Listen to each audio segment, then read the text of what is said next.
everybody, what's going on? It's your boys, Brad and Damiani, back again for another preview.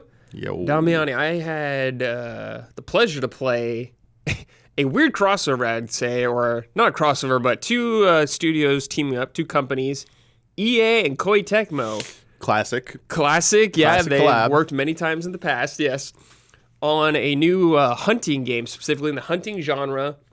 I love it. So if you don't know, that's just Monster Hunter, pretty much. Yeah, I was gonna say just Monster Hunter and type game. And a few games that tried. We had a lot of those in the Vita era and stuff, PSP. Yeah. But we got Wild Hearts, a brand new IP developed by Koei Tecmo and EA. Interestingly, Damiani, this is the first current gen hunting game now. We had Sunbreak recently, that was on PC and Switch, but we never got the PS5 one and or the Series X one version. But this beat Capcom to the punch. Yo, trying to be first. Yes, Damiani, I played this for a few hours. I played a early PC build, and I walked away feeling good about this game. It's good to hear. I was like, oh, this is nice. It is very much a hunting game that you expect, but it's got a few little tweaks on its own to stand out.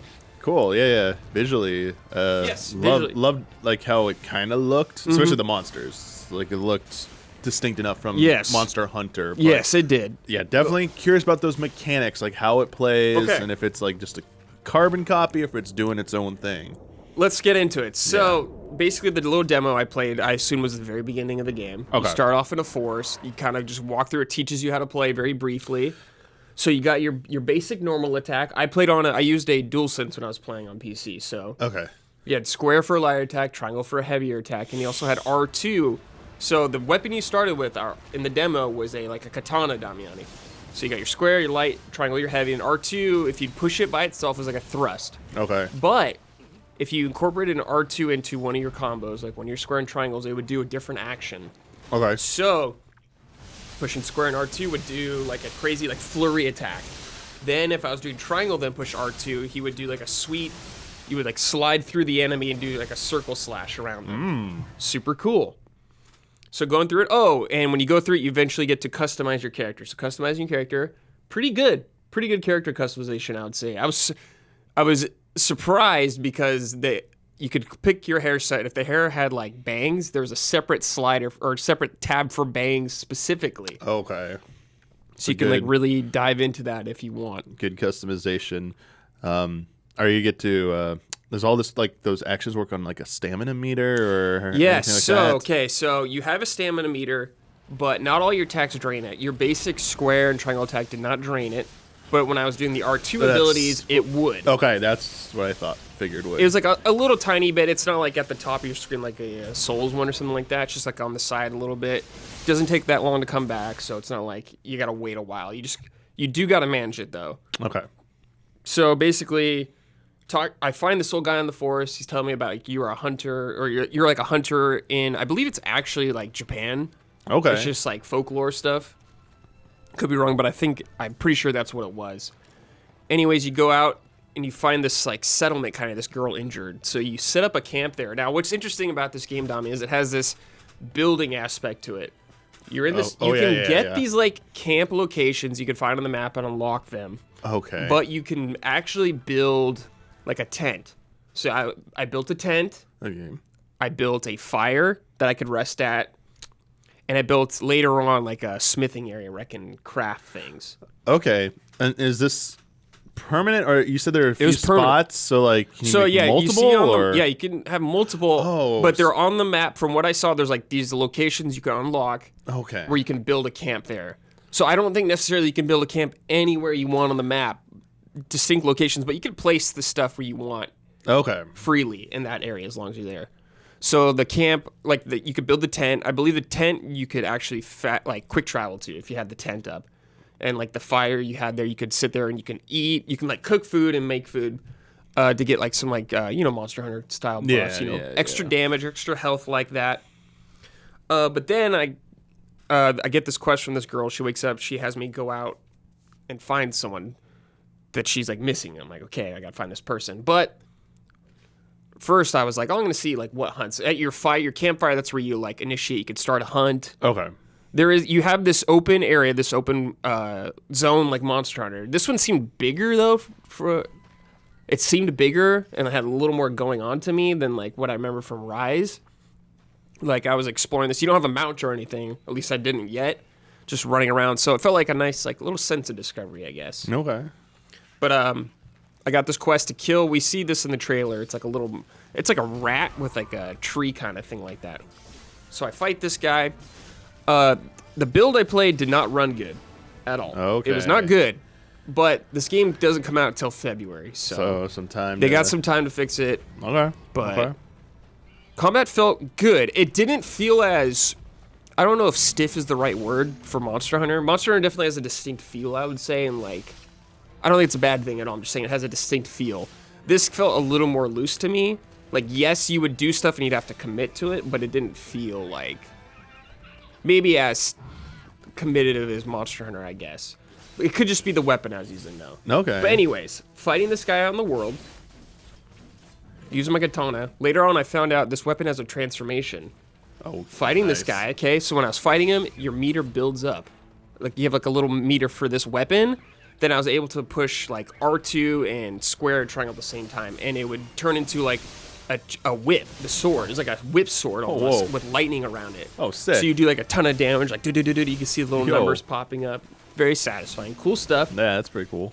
This monster had some decent, and like he was the very beginning monster. He's not super tough, but you know he had a few cool attacks. Like there in rage mode, he would like turn red and like he would have like a tree come out, like an actual tree, and fight you. Like there, all that stuff is cool.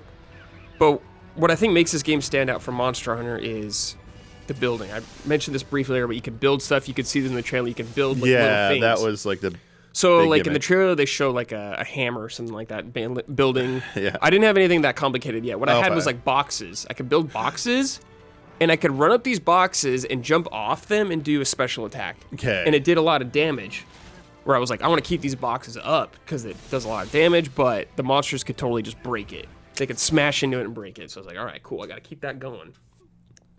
But defeat the monster, good fun. I was like, cool. Try a new weapon. Yeah. The ones I used was a bow and an umbrella.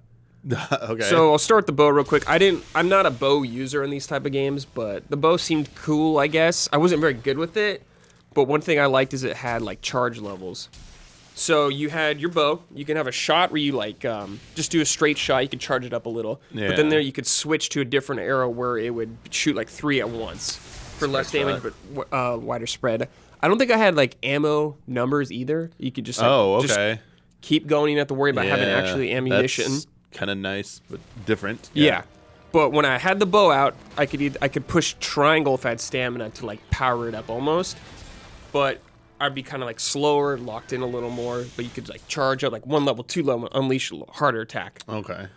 I don't know all the mechanics of the bow because I couldn't find anywhere to figure out like what it would teach me and stuff like that. But I did learn like running up and jump a leap attack with the bow. It would not only do more damage or a lot of damage and a cool like animation, but it would charge up a level of my charge already. Okay. So and I could just do like a sweet air attack, shoot down, then land immediately, do like a really rad charge attack where you gotta like build it up for a little bit and unleash it. Felt pretty good. The other weapon was the umbrella. Okay, yeah. I liked the umbrella. I gotta hear about the this. umbrella was cool. So what was fun about it is the umbrella, you could jump in the air and kind of stay in the air longer. It seemed like a very nice airborne weapon where I was like, spammy square, be in there for a while, then I pushed triangle and he would do like a sweet, like, almost like a dragoon, like, spear down kind of thing. And this umbrella had a meter too. When you build up, I think it would just do more damage as the meter built up. Okay. But what this weapon had was a parry. The other weapons I used didn't have a parry that far as I'm aware. So you could parry a guy and it would build up your meter a lot. It's like, whoop, and I think if you don't attack guys for a bit, it would just drop back down. Okay. So it's like a parry weapon. But I was like, this is a cool weapon, just like kind of floating in the air, hitting guys is good stuff. On the map, there's so you're crafting these these things like wood structures. You need resources to do this, but there's tons of stuff on the map. You can like kind of do like a hunter's vision, and it'll tell you what you can harvest. So there's like tree. I could chop down a tree real quick and just get materials. Like you didn't need to make an axe to chop down a tree or anything like that. There was like resources I could just pick up all around. Pretty cool. So it's not like a full sim or something. No, nothing like that yet. And also your health, it's like healing water. It's like a Estus charge almost like that. It has numbers, but on the map, you could find little plants you can just harvest stuff off of to get health back. Pretty plentiful in this first area.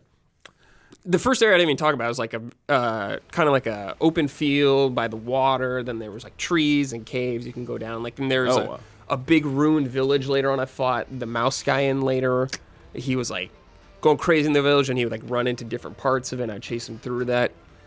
Also, the second monster I fought was like this huge... It looked like a raccoon mixed with like a tree almost too, and he had like weird sap kind of abilities. He was big boy though. Okay.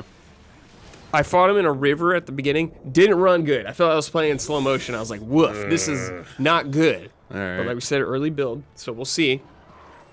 But he was cool. He's a lot more... This guy was much more aggressive and much more deadly. He would do a lot more damage. But then I was fighting him. My whole quest was to find this guy this girl's looking for. And I wanted this monster to lure me to his den where this guy was. So I was fighting him for a while. Then he eventually ran back to his den. There's this guy hanging in the ceiling. He's like, yo, dude, help me out. I'm stuck down here. I need some help. So helped him out, fought down there. Eventually defeated the guy, and he was there. And that progressed the story kind of thing like that. There's also multiplayer in this game. It's 3 people, not 4. Oh, okay. And the reasoning I believe this was is because they thought it was too chaotic with 4 people. Thinking that or hearing that at first, I was like, I don't know about that. Then I was playing it, and I was like, yeah, I can kind of see that. Because if you're building shit frequently during this fight while you got other people going on, maybe a little too chaotic. Yeah, it would... Some questions. One, would like friendly fire potentially destroy some of those buildings? I don't know. So I did multiplayer. Okay. I found one person at the time that I played, and I was in their game. So you can join anyone's game, even if you're behind them in the story, but you won't get progress. Okay. But you could play together the whole way through and get progress. As long as you're on the same thing. You're progressing your own story. All right. So it wasn't like Monster Hunter where I need this world where I need to like start this quest, then back out and have someone else play with me. It seemed a lot more seamless. It's cross-play too, so I'll be able to play with everyone on every platform. But I played with this person online, and they seemed much further ahead of me. They had like a tower they built to like, I think it like tells you where some of the monsters are and stuff like that. Oh, okay. Because when the quest started, there wasn't like tracks that I found that you would like pick up a track and follow the trail. Like I didn't. I just had to go out there and find them at the beginning. But I assume you'll be able to build up stuff to maybe to find them easier. Yeah. But I was with this person, and I don't know what they were doing in their game. Like I don't know what the hell's going on. I don't know if they couldn't find a we didn't find a monster, so I was just like, and it was like 20 minutes. I was like, okay, well I just got to keep playing. Yeah. Kind of thing like that. Is there like a similar to Monster Hunter? Is there like a fail state where if you die 3 times? I didn't die, so I don't know. I should have tested that actually. Now I think about it, but I didn't die. There was a time limit. Okay, when so I there was a started time the hunt. limit. There was a time limit, okay. but I wasn't sure about death or anything like that. But just talk about the gear real quick. You could craft a bunch of weapons if you want. If you want to use a different type, like I said, there was a couple other ones, but I didn't get a chance to use them. But I used the bow, the umbrella, the katana. And you could also buy armor to craft and upgrade and all that good stuff. All that stuff you'd want from a game like this. Do you carve up the monsters when you do Yes. that? So when you kill the monster or you finish the fight with them, it's like the last hit is like finish off the prey. So you do like an execution. Oh. Then you get the loot, kind of thing like that. So aside from technical wise, I thought this was very fun. I had a good time. Very much a hunting game, but playing it felt a little different. It doesn't feel exactly the same as Monster Hunter, but it's still got that Monster Hunter flair. And I think this is a pretty good... I think this might be a little easier to get into for your first hunting game, I guess. To me, like when I first played Monster Hunter, like World, like where I really dove in, seemed much more complicated right off the bat. This didn't seem as complicated, but maybe that's because I've played some of them from now on. All right, yeah. Could be true. But yeah, I was happy with what I played. I'm looking forward to getting my hands on this. It comes out in February, so it's not too far away. But cross-play, I don't know about cross-progression. I'm not sure about that, but it was a good time. Do you have any other questions, Damian? Anything else Yeah, I mean, Curious stuff about- you probably couldn't like answer. Obviously, like I mean, just be curious about like the level of interactions, like with monsters like fighting each other. Where they get to that. So Yeah. I didn't see that, but they said that will happen. Yeah, like stuff like that. Will you get like companions to join you? There like, was like, I don't know about like a palico necessarily, something like that. I'm not sure. Maybe down the line, but I found these like this like little robot kind of thing, and I collected him, and he would follow me around and like kind of be in the fight with me. And it said there was like 50 or something, and I found like 2 in that area. So I was like, okay, I'm not sure exactly how this will evolve, but something there. Yeah. And it sounds like the building things like their core Yes. kind of like thing, but like it helps in a fight. I think I understand why they do it. The other questions be like, do you gain stuff to traverse landscape faster or anything like that? Because I know with the Rise, so you can climb stuff. Okay. Like Breath of the Wild, you can just climb stuff. Nice. But you have a stamina meter that goes down. So there was like this cliff, Damiani, that I couldn't get up. So I built like 3 blocks on top of each other, and I ran up it. And when you build boxes and jump off the box, you jump higher than normal. So I would jump up it, and you like hold R1 to grab it, and you can climb up. Kind of thing like that. That's cool. And building is super fast. I don't want people to feel like everyone's gonna think Fortnite. You're like building something like on the fly, where you're like, oh, I can't build like this fucking huge tower real quick. What I have is just like, yo, here's the block. You just build a block, you boot it up real quick, and you can destroy it pretty fast too if you want to and stuff like that. So it seems pretty intuitive right now. I don't know how complicated things are gonna get. I'm not sure down the line, but there's definitely more to upgrade, and I was like, man, I can't wait to get more of these upgrades. My last question: do you break off parts of the monsters? Yeah, so I chopped off one dude's tail. Okay. So that can happen. I don't know how many things you can take off, but I did do Sick. that. Yes. Cool. So it was good. That's it for Wild Hearts. Look forward to whenever I hopefully review this in the future, down the line, February sometime. But we will be talking about this game for sure more in the future. That's it, everybody. Take care.